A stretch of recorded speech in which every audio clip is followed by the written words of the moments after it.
I think it's really cool how people bring their kids out to come support us, and as much as the kids enjoy it, because the kids really enjoy coming. Like us running out, hitting their hand when we run out to warm up and stuff like that, you can just tell that they are so, like, they treat us like we're celebrities.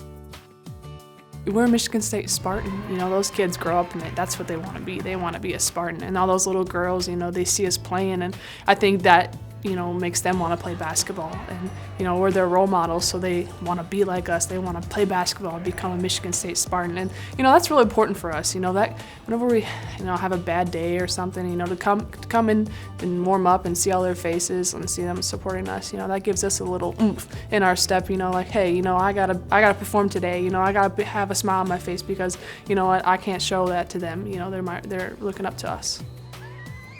Our staff do so much to get everybody to come out with, like, giving away things and letting the kids come out on the court, like, to get them involved with us playing, so they're just not only sitting in the stands, they also get to be involved with us, like, you know, like the halftime highlights and bringing them in the locker room, like picking a child after every home game. We get a child to come in the locker room and, like, take pictures and break out with us.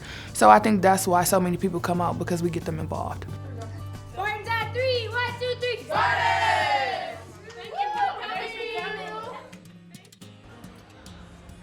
I've been going to the games for a long time, and so I bought him an entry into the MVP club and told both his mother and his dad that before that year was out, he was going to have a girlfriend either on the team or in the cheerleading squad or someplace, because I wasn't going to let them turn him Ann Arbor way.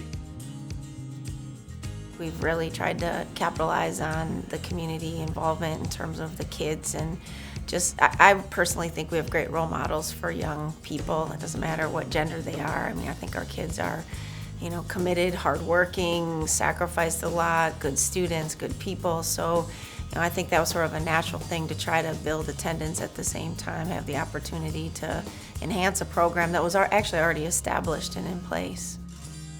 The girls are involved in it, Susie's involved in it.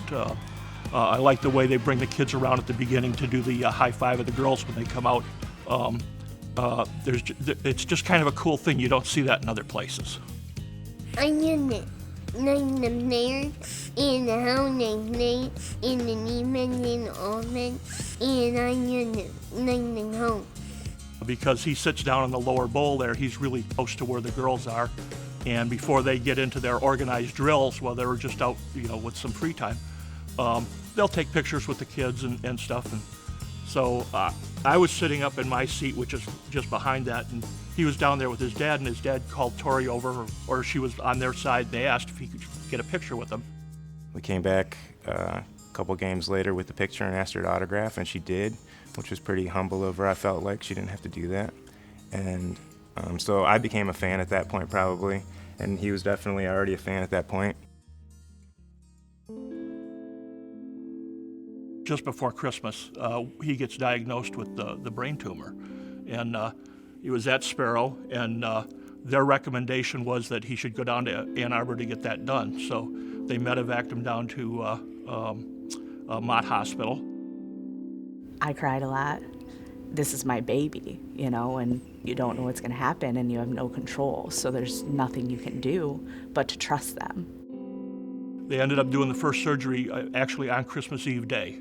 It was a 12-hour surgery, and that was the first of 3 that were like that. They were all 12 to 15-hour kind of surgeries. Came out of the first one okay, lost his voice in the process.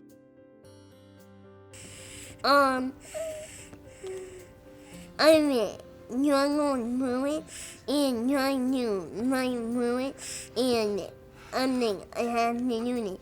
I have to do it. Yeah. He comes back and he's missing hair and has scars, and, you know, so at that point they, you know, really took him under their wing and, you know, just tried to make him feel special. And Susie was really great about that too. She always came over, and, you know, if she had time, she'd come over and give us hugs and tell us she was thinking about us. And, you know, the banquets, she makes time to sit and talk with Ayden for a minute and get pictures with him.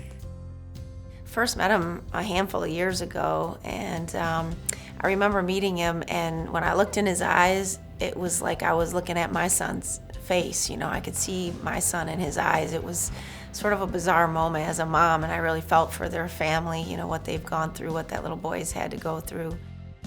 Came to games and kind of got in contact with his dad and been following him through his struggles and, you know, hospital visits and all that kind of stuff. So kind of became close to my heart from the beginning. He had that experience of going up on the ladder, and we were talking about it afterwards. It's like, and in some ways it was kind of unfortunate that he didn't realize at the time how special that was. I mean, we all knew that was a big deal. For him, at that age, he doesn't know that everybody doesn't get to do that. So, you know, it's like at some point we got to make him aware of the fact of how special that was. It was really cool. I mean, we have a great picture of him, you know, Maddie holding him when we won the championship and things like that. So he's just been a really big inspiration for our team. And, you know, you start to feel sorry for yourself over wins and losses, and you see what people go through. And he's just really lifted our team up in a lot of ways. He's a fighter. You know, he's been through a lot as a young kid, and to go through something like that, I can't even imagine. And he still comes to games with a smile on his face and supports us. And, you know, he wears a T-shirt with my number on the back, and it's just kind of reminds you of everybody's daily fight and what you kind of have to push through. And it's kind of the same thing with basketball. Mike.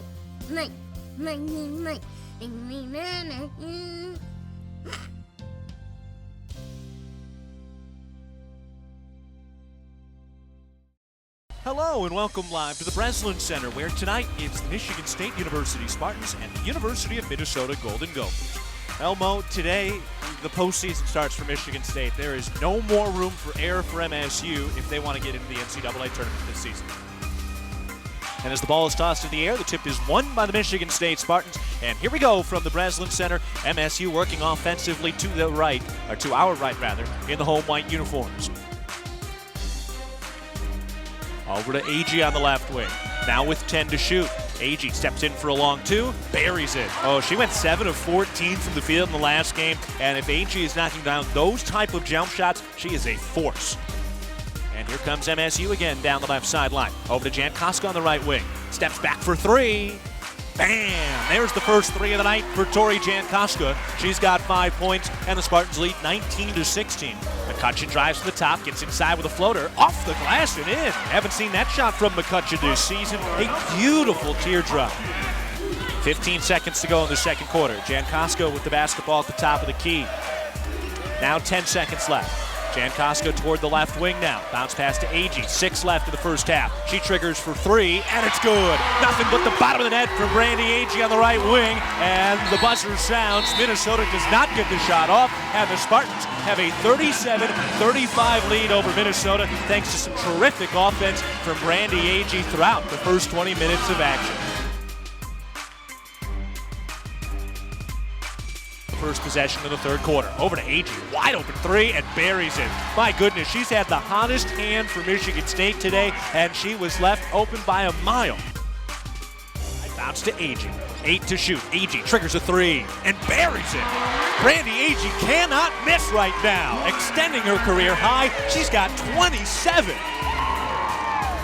10 to shoot. Comes left around the screen. Lob down low to Allen, makes a tough catch, hooks it up, and off the glass and in. 11th assist for Taryn McCutcheon today, extending her career high, and the Spartans lead by 22 with 4 minutes remaining in the game. Bronson off with screen, tries a jumper, no good, and Jankowska has the rebound. A triple-double for Tori Jankowska, the second in program history. Crowd comes to their feet and applaud the effort by MSU. An absolute must-win for MSU, and they get it tonight at home. Time to go to war, all right? Like, we should, right now, really, I mean, this one's over. Let's start thinking about getting that one. You guys got to be as tight as you can be, all right? As close and as tight as you can be, all right, for 40 minutes. All right, don't let anything going on and the hoopla going on. You just go to war with your crew that's out there, all right? And the bench will have your back when it's time, all right? But everybody's got to be ready to roll down there. Family, 1, 2, 3, family! Good afternoon. afternoon and welcome live to the Chrysler Center in Ann Arbor, where tonight we've got a wonderful matchup for you between the Michigan State University Spartans and the University of Michigan Wolverines. Thome and Reimer are at center court. The ball is tossed in the air. The tip is won by the Michigan Wolverines, and here we go from the Chrysler Center. Jankowska working on Thompson. Step back 17-footer, splashes it home. Tori Jankowska knocks out her first shot of the day. Michigan State out in front, up 2-0. AG with a jog across the timeline, lobs it into Gussert in the post. She goes up, got blocked by Thome, recovers along the baseline, kicks it along the baseline to Gaines, who wins a one-on-one battle for the loose ball. Out to AG, right wing three, book it! Not the way you draw it up, but the Spartans find a way to get the three in from Brandy Agee. She's got 5 early points, and the Spartans lead 11-6 as shots are falling early. Spartans up 21-16, 48 seconds to go first quarter. Jankowska into the front court, bounces it down to Allen, steps through with the right hand, lays it up and in. Nice find by Tori Jankowska. Jenna Allen with 4 points. Lob to the elbow, Allen on the right side. Guarded tightly, throws it to Reimer, then to McCutcheon. Fires a left wing three and knocks it down. Spartans are 5 of 7 from beyond the arc to start their Sunday afternoon. Spartans up 29-23 against the Wolverines. 8:10 to go second quarter. She lobs it inside to Allen. She makes the catch and lays it home on the right side.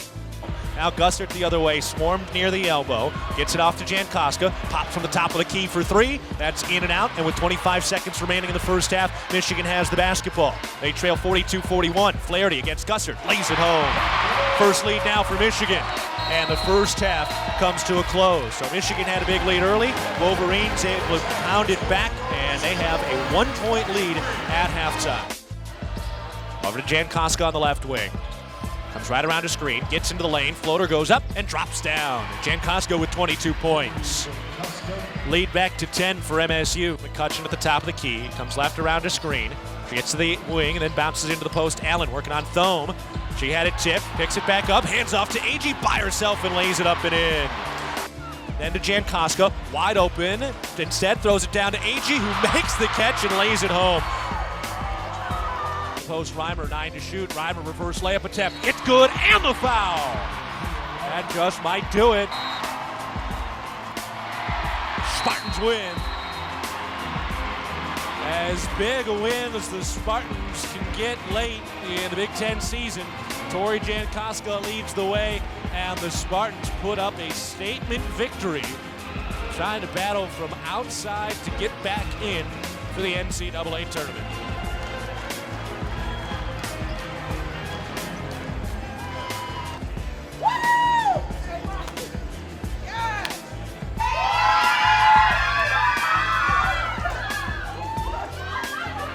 Job handling the crowd, and they were never in it, really. I mean, they got a little bit of a run going in that second half, and then after that, it was over. You guys stayed the course, played well together.